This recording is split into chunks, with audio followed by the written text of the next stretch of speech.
necesariamente están cayendo en desempleo, pero sí en subempleo.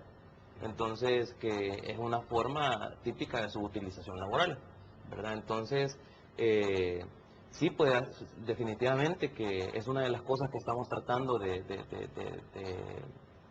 observar, de sacar alguna información, pero es lo que uno está, o sea, son los efectos de la crisis actual en el tema de empleo, ¿verdad? Y definitivamente que si una persona, digamos, dos jefes de hogar, que son la fuente de empleo, tenían $1,000, entre los dos hacían $1,000 y ahora porque han caído en la cachada, o sea, están haciendo 700, pues definitivamente que al dividirlo entre el número de gente que vive en la familia, a lo mejor y puede ser que caigan ya en una situación de pobreza, definitivamente. Ahora, cuando hablamos de otros efectos de esta pobreza urbana, el hacinamiento, el trabajo informal, las dificultades para llevarle servicios de parte del Estado como agua, aguas negras, etcétera, eso complica un poco la parte económica del Estado. ¿Hacia dónde es que deberíamos enfilar bajo esa solución? Claro, sí, o sea, estamos en una situación, digamos, un poco desfavorable en términos que no tenemos el mayor nivel de recursos que hemos tenido en la historia, o sea, que estamos con una situación de déficit bastante importante. Eh, Acá el tema es que si no se invierte, o sea, que el momento idóneo para invertir es ahora. Porque lo que pasa es que si no, o sea, si no inviertes en el momento de vulnerabilidad, los efectos son, o sea, los efectos negativos se pueden multiplicar hacia el largo plazo.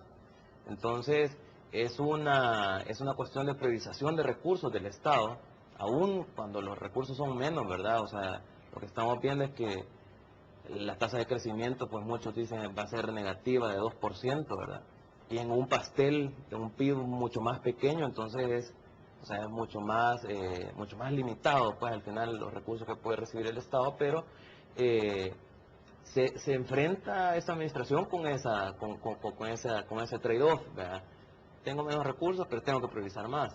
Entonces, ahí pues yo creo que el trabajo que se está haciendo de alguna manera, de empezar a ver qué cosas, depurar en qué cosas no gastar, y esos recursos estarlos llevando hacia el programa Plan Anticrisis, ¿verdad? Que esto supuestamente es parte del Plan Anticrisis, o será parte del Plan Anticrisis, entonces me parece que es lo idóneo, ¿verdad? Eh, Definitivamente que en la medida que bueno, que el país vaya dando muestras de mejor crecimiento económico, de recibir un poco más de plata en el área fiscal, se tendrá que trabajar mucho más asentamiento. Lo que pasa es de que ahorita, por lo menos en mi opinión, es tener que priorizar los pocos recursos, tal vez en algunos asentamientos, en algunas ciudades, porque no se puede trabajar todas, ¿verdad? Pero, y en la medida en que va entrando mucho más plata, pues entonces empezar a trabajar ya en todo. Apenas han logrado o estarían trabajándose en 548 comunidades de las 1.747 identificadas. ¿En dónde están estas? Estas están como decía, están en 43 municipios del país, ¿verdad? Que es la primera etapa y básicamente esto responde a un criterio que se seleccionaron 43 municipios del país, los más urbanos, en donde el 70% de la población era urbana, 70-75%, o tenían más de 30,000 habitantes. Entonces, bajo esa primera, digamos, etapa para agarrar quizás, y que esto nos permitió tener a un 65% de la población, ¿verdad? No, quizás a un 70% de la población, entonces eh, esos eran los criterios, ¿verdad? Como, bueno, si queremos entrar hacia una primera etapa, eso podría ser. Obviamente, como digo, o sea, el mapa de pobreza que se está armando se termina en septiembre para los 262 municipios, ¿verdad?, del país. Aunque, y la idea es presentar esto, pues, porque es en la primera etapa, son 548 asentamientos, se puede empezar a trabajar ahí definitivamente, ¿verdad? Muchas experiencias pilotos.